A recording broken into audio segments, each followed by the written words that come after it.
आज आमिष बजार रे छाड़ खाई तो प्रबल गहली आमर आमिष बजार रे आमर देशी कुकुड़ा 500 टंका किलो आमर ब्रॉयलर कुकुड़ा 250 टंका किलो माछ 150 रु 180 प्रबल भिड़ लगी मु आज मांस बजार को आसती मु ब्रॉयलर चिकेन टा नेली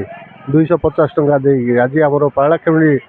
मांस बजार और परिवा बजार प्रबल मात्रा भिड़ चली छाड़ खाई उपलक्षे। हाँ जी तो कार्तिक मास सरला शुक्रवार दिन शनिवार संक्रांति थिला आज छाड़ खाई मार्केट टिके बजार बहुत गहली अच्छी आमिष बजार तो टिके जनगहली रोचे माछ तो सेमती किछि खास माछ आसीनी बड़ माछ आसवा कथा किंतु आसीनी मटन दुकान रे टिके भिड़ रही मु मटन नेली 3 किलो आबी टे माछ टे ने मटन किलो 700 टंका अच्छी सार ए माछ किनले 150 टका किलो अच्छे माछ टे नहीं पड़ो छाड़ खाई तो बजार पानी माछ भल अच्छे धरले टे छाड़ खाई माछ सकाशे आसी किलो 150 टंका लेखा हाँ अध घंटा आसिले कि समय लगे काटिकी देवा को गहली फुल गहली अच्छी माछ बजार हाँ दीर्घ 1 मास धरी आमिष छाड़देलु आज रविवार छुट्टी दिन छाड़ खाई उपलक्षे बजार के आसु बजार माछ रेट अधिका अच्छी 100 टका किलो माछ नहीं जीव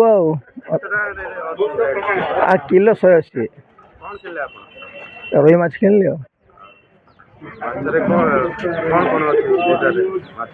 भाकुर रोही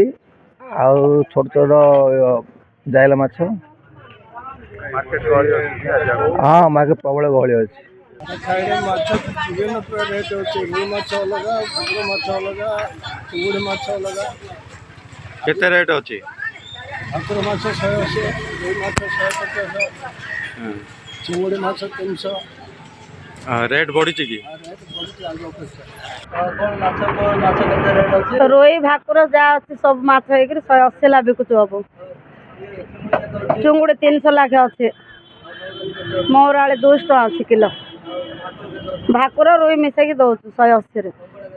कंकड़ा किलो 600 बड़ साइज है 800 हाँ भल अच्छे भल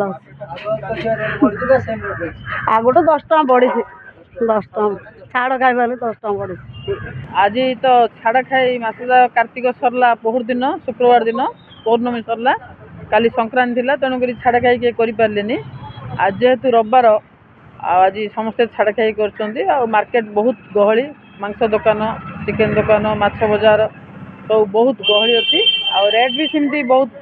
अच्छी माने चलनीय रेट बढ़ी कि कमिनी टे बढ़ी आज लोक सब मार्केट चलचंचल अच्छी गहली भी अच्छी समस्त आज मांस टे किनली ये चिकेन टे माछ टे छाड़ खाइर नियम माछ खाया कथा कि सब आरु टे नहीं कि आज माछ माछ 160 अच्छी किलो मांस अच्छी 750 टंका अच्छी आउ चिकेन भी 280 टंका अच्छी जेनेल ये रेट अच्छी किंतु आज छाड़ खाई जेहेतु किसी बढ़ई 10-20 टका किसी बढ़ई से भी जी ये आज ये मास जहाँ बंद थी आज तो सब कले भल अच्छी लोकंर मन भी खुशी आज जेहेतु रविवार पड़ी छाड़ खाई पड़ी आपर से बहुत लोग आज छाड़ खाई कर ऑलमोस्ट समस्त छाड़ खाई।